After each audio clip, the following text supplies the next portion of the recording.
رزق کا فیصلہ ہوتا ہے، قضاء و قدر کا فیصلہ ہوتا ہے، عمر کا فیصلہ ہوتا ہے۔ کوئی کہتا ہے کہ 21ویں رات کو ہے، کوئی 27ویں کو کہتا ہے۔ مل جائے تو کیا پڑھنا چاہیے؟ سیدہ عائشہ رضی اللہ تعالی عنہا نے نبی کریم صلی اللہ علیہ وسلم سے پوچھا تھا۔ کچھ لوگ وہ بھی ہوتے ہیں جو سست ہوتے ہیں، بیمار ہوتے ہیں، مریض ہوتے ہیں، مصروف ہوتے ہیں، کچھ کام کی نوعیت ایسی ہوتی ہے کہ وہ ساری رات، یا طبیعت ایسی ہوتی ہے جاگ نہیں سکتے۔ آج میں ان کے لیے بھی ایسی ٹپس دوں گا۔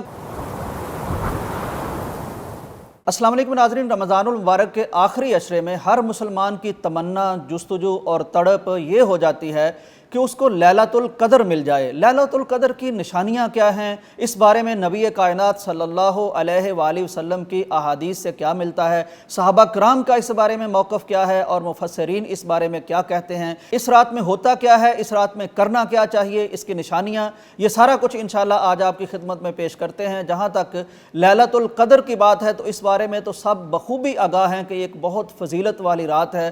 نبی کائنات صلی اللہ علیہ وآلہ وسلم نے فرمایا کہ جو شخص ایمان کی حالت میں ثواب کی نیت سے اس رات کا قیام کرتا ہے، اس کے پچھلے سارے گناہ معاف ہو جاتے ہیں۔ قرآن مجید میں ہے کہ جو شخص اس رات کا قیام کر لیتا ہے، عبادت کرنے سے اسے 1 صدی سے زیادہ کا ثواب مل جاتا ہے۔ تو یہ پچھلی امتوں کی چونکہ ہزار سال عمریں تھیں، تو اللہ تبارک و تعالیٰ نے اس امت کو خصوصی طور پر یہ رات عطا کر دی کہ اگر کسی کی عمر 70 سال ہے، اسے 70 لیلۃ القدر مل جائیں، 100 سال ہے، اسے 100 لیلۃ القدر مل جائیں۔ تو اس حساب سے ان کی عمریں اگرچہ کم ہوں گی، لیکن ان کا اجر، ان کا ثواب، ان کے درجے، ان کی فضیلتیں وہ پچھلی امتوں سے کہیں زیادہ ہو جائیں گے۔ اس رات میں قرآن مجید میں آتا ہے کہ فیہا یفرق کل امر حکیم، ہر حکمت والے کام کا اس رات میں فیصلہ ہوتا ہے۔ رزق کا فیصلہ ہوتا ہے، قضاء و قدر کا فیصلہ ہوتا ہے، عمر کا فیصلہ ہوتا ہے۔ پھر اس رات کے بارے میں آتا ہے کہ یہ سلامتی والی رات ہے، یہ مومنوں کے لیے سراسر سلامتی والی رات ہے۔ پھر اس رات کے بارے میں آتا ہے کہ جبرائیل علیہ السلام کی معیت میں اتنے نورانی فرشتے زمین پر آ جاتے ہیں کہ زمین تنگ پڑ جاتی ہے۔ لیلۃ القدر کو لیلۃ القدر کیوں کہتے ہیں؟ اس کی 2-3 وجوہات علماء اکرام نے بیان فرمائی ہے۔ لیلہ کا مطلب آپ کو معلوم ہے، رات کو کہتے ہیں۔ قدر کا معنی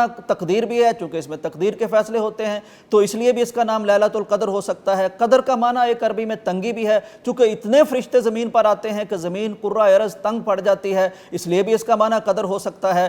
تو اس رات میں عبادت کرنے والے کی قدر بڑی بڑھ جاتی ہے، تو اس لیے بھی اس کو لیلۃ القدر کہا جا سکتا ہے، اس کا یہ نام ہو سکتا ہے۔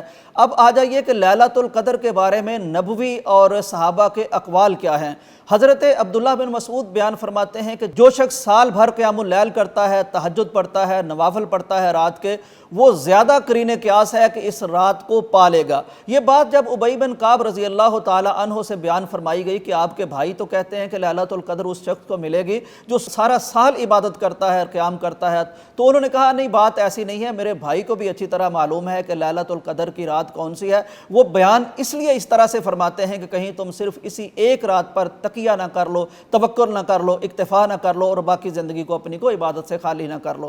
حضرت ابی بن کعب اللہ پر قسم اٹھا کے بیان کیا کرتے تھے کہ یہ رات 27ویں کی رات ہے۔ ایک اور حدیث حضرت ابو سعید خدری رضی اللہ تعالیٰ عنہ بیان فرماتے ہیں کہ ایک رمضان میں ہم نبی کائنات صلی اللہ علیہ وآلہ وسلم کے ساتھ مسجد نبوی میں اعتکاف کر رہے تھے۔ جب 20ویں رات آئی تو آپ نے ہمیں مخاطب ہوتے ہوئے فرمایا کہ جو لیلۃ القدر کو تلاش کرنا چاہے وہ رمضان کے آخری عشرے کی طاق راتوں میں تلاش کرے۔ آپ نے اس وقت یہ بھی بیان فرمایا کہ مجھے یہ دکھایا گیا کہ میں نے اس رات کے اختتام پر جب سجدہ کیا تو وہ میں نے مٹی اور پانی یعنی کیچڑ میں سجدہ کیا۔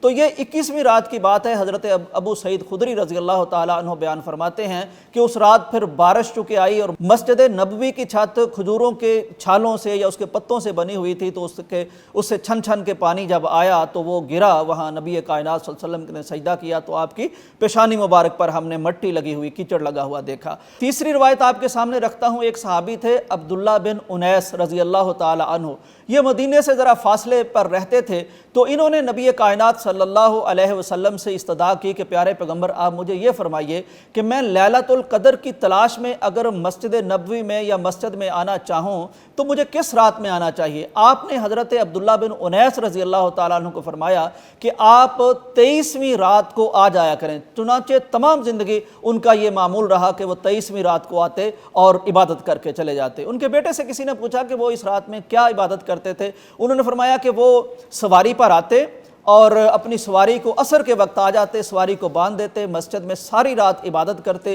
بغیر ضرورت کے ذرا بھی باہر نہیں نکلتے تھے اور فجر پڑھ کے چلے جاتے تھے۔ حضرت عمر فاروق رضی اللہ تعالی عنہ نے پوچھا صحابہ سے کہ کیا کوئی بتا سکتا ہے کہ لیلۃ القدر کی رات کون سی ہوتی ہے؟ تو حضرت عبداللہ بن عباس رضی اللہ تعالی عنہ نے فرمایا کہ مجھے اس کا معلوم ہے، میں بتا سکتا ہوں۔ انہوں نے فرمایا کہ یہ 27ویں رات ہے۔ حضرت عمر فاروق رضی اللہ تعالی عنہ نے پوچھا کہ دلیل کیا ہے؟ تو انہوں نے مختلف دلائل اس طرح کے دیے، چونکہ آسمان بھی ساتھ ہیں، زمینیں بھی ساتھ ہیں، دن بھی ساتھ ہیں۔ سب سے پہلے جب یہ علم دیا گیا تو نبی صلی اللہ علیہ وسلم کو بتا دیا گیا یہ رات کون سی ہے۔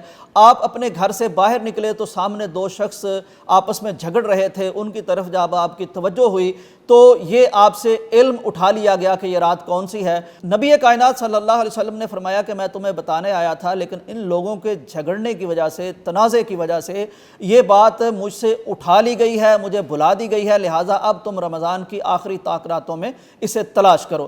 ناظرین کرام، علماء کرام نے اس ساری احادیث میں تطبیق یہ دی ہے کہ یہ جو صحابی کہتے ہیں، کوئی کہتا ہے کہ 25ویں رات کو ہے، کوئی کہتا ہے کہ 21ویں رات کو ہے، کوئی 27ویں کو کہتا ہے، تو یہ ان کے تجربات ہیں۔ اور یہ جو حضرت ابی بن کعب نے فرمایا تو یہ کثرت کی وجہ سے کہ زیادہ تر 27ویں رات کو ان کا تجربہ ہوا یا ان کا خیال تھا۔ اصلی بات یہ ہے کہ یہ رات رمضان المبارک کی آخری طاق راتوں میں ہر سال منتقل ہوتی رہتی ہے۔ کبھی 21ویں کو ہو سکتی ہے، کبھی 23ویں کو ہو سکتی ہے، کبھی 25ویں کو ہو سکتی ہے، کبھی 27ویں کو ہو سکتی ہے، کبھی 29ویں کو ہو سکتی ہے، اور یہ ہر شخص کے لیے الگ بھی ہو سکتی ہے۔ یہ میرے اللہ تعالیٰ کے معاملات ہیں، ہو سکتا ہے کسی ایک شخص کے لیے اللہ تعالیٰ 21ویں کر دے، کسی کے لیے 23ویں کر دے، لیکن ہمارے لیے جو نبوی احکام ہیں، جو چونکہ یہ اتنی قیمتی رات ہے کہ 1000 سال کے برابر عبادت ہے، تو ہم چھوٹے چھوٹے کاموں کے لیے کئی راتیں جاگ لیتے ہیں، تو اگر ہم پورا عشرہ جاگ لیں گے تو بہت یقینی ہو جائے گا کہ یہ رات انشاءاللہ ہمیں مل جائے گی۔ ناظرین اکرام، اب اس طرف آ جائیے کہ اگر اللہ تبارک و تعالیٰ کسی کو لیلۃ القدر کی رات نصیب فرما دے، اور یقین کیجئے کہ جو شخص راتیں جاگتا ہے، محنت کرتا ہے، اللہ کسی کی محنت کا صلہ رائگاں نہیں جانے دیتا، انہیں ضرور لیلۃ القدر ملتی ہے۔ چونکہ چند تو راتیں ہیں، اللہ نے رمضان کے بارے میں کہا گنتی کے چند دن ہیں، تو یہ تو بالکل چند راتیں ہیں۔ مل جائے تو کیا پڑھنا چاہیے؟ سیدہ عائشہ رضی اللہ تعالی عنہا نے نبی کریم صلی اللہ علیہ وسلم سے پوچھا تھا کہ اگر میں لیلۃ القدر کو پا لوں تو میں کیا دعا کروں؟ آپ نے جو دعا تعلیم فرمائی اور تلقین فرمائی وہ یہ ہے کہ اللہم انک عفو تحب العفو فاعف عنا، اے مولا تو معاف کرنے والا ہے، معاف کرنے کو پسند فرماتا ہے، تو مجھ گنہگار کو بھی معاف فرما دے۔ اصل بات یہ ہے کہ جس شخص کو معافی مل جائے، جہنم سے آزادی مل جائے، جنت جس کے حق میں لکھ دی جائے، تو وہ سب سے بڑا کامیاب ہے، اسے اور کسی دعا کی کیا ضرورت رہ جاتی ہے۔ ناظرین، یہ بات تو ہو گئی ان لوگوں کے لیے جو پوری رات لیلۃ القدر کے لیے جاگ سکتے ہیں۔ کچھ لوگ وہ بھی ہوتے ہیں جو سست ہوتے ہیں، بیمار ہوتے ہیں، مریض ہوتے ہیں، مصروف ہوتے ہیں، کچھ کام کی نوعیت ایسی ہوتی ہے کہ وہ ساری رات، یا طبیعت ایسی ہوتی ہے جاگ نہیں سکتے۔ آج میں ان کے لیے بھی ایسی ٹپس دوں گا کہ وہ بھی انشاءاللہ اس رات سے کچھ نہ کچھ فائدہ، اور یہ کچھ نہ کچھ بھی اگر لیلۃ القدر کا حصہ مل جائے تو وہ کچھ نہ کچھ نہیں ہوتا، وہ 84 سال سے ملٹیپلائی ہو کے بہت بڑا ہو جاتا ہے۔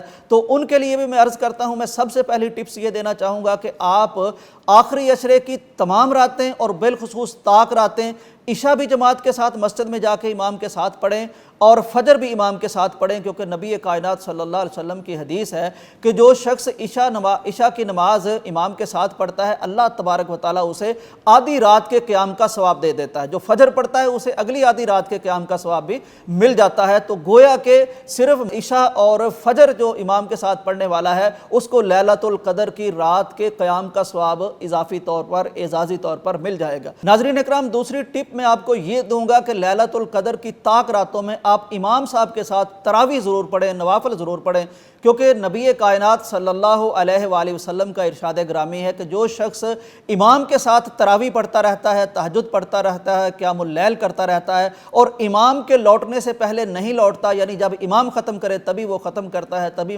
مسجد اور نماز سے نکلتا ہے، اسے پوری رات کے قیام کا ثواب مل جاتا ہے۔ ناظرین، لیلۃ القدر کو کچھ نہ کچھ اویل کرنے کے لیے ایک ٹپ یہ ہے کہ آپ اس رات میں تین دفعہ کر کے جتنا ہو سکتا ہے سورہ اخلاص ضرور پڑھیں، کیونکہ نبی کائنات کا ارشاد گرامی ہے کہ جو شخص 3 دفعہ سورہ اخلاص پڑھتا ہے اسے ایک قرآن مجید ختم کرنے کا ثواب مل جاتا ہے، کیونکہ ایک دفعہ سورہ اخلاص پڑھنا 1/3 قرآن کے برابر ہے، اور اس کو 10 دفعہ پڑھیں گے تو آپ کا جہنت میں ایک محل بن جائے گا۔ ناظرین، ایک ٹپ یہ ہے کہ اس میں آپ صدقہ ضرور کریں جتنا ہو سکے، چونکہ اگر وہ لیلۃ القدر کی رات ہوئی تو آپ کا صدقہ بھی وہ خیر من الف شہر سے ملٹیپلائی ہو کے بے شمار ہو جائے گا۔ ناظرین اکرام، ایک ٹپ یہ ہو سکتی ہے کہ آپ اس رات میں تمام مومن مسلمانوں کے لیے دعا ضرور کریں۔ مثلا آپ کہتے ہیں اللہم اغفر للمؤمنین والمؤمنات، اے اللہ تمام مسلمان مومنوں اور مومنات کو معاف فرما دے۔ نبی کائنات صلی اللہ علیہ وسلم کا ارشاد گرامی یہ ہے کہ جو شخص مومنوں کے لیے دعا کرتا ہے تو ہر مومن کے بدلے اسے اجر ملتا ہے۔ آپ اندازہ کیجئے کہ حضرت آدم علیہ السلام سے لے کر نبی کائنات کے آخری امتی تک کتنے لوگ ہوں گے اور کتنا آپ کو اجر و ثواب مل جائے گا۔ اللہ سے دعا کرتے ہیں کہ اللہ تعالی ہمیں لیلۃ القدر نصیب فرمائے، اللہ تعالی ہمیں اس میں دعا کرنے کی توفیق عطا فرمائے، عبادت کرنے کی توفیق عطا فرمائے، یہ عبادت، دعا، یہ مناجات ہماری اپنی بارگاہ میں قبول فرمائے اور ہماری حقیقی منزل جنت تک ہماری رہنمائی فرما دے، جہنم سے ہمیں بچا لے اور ہمیں معافی دے دے۔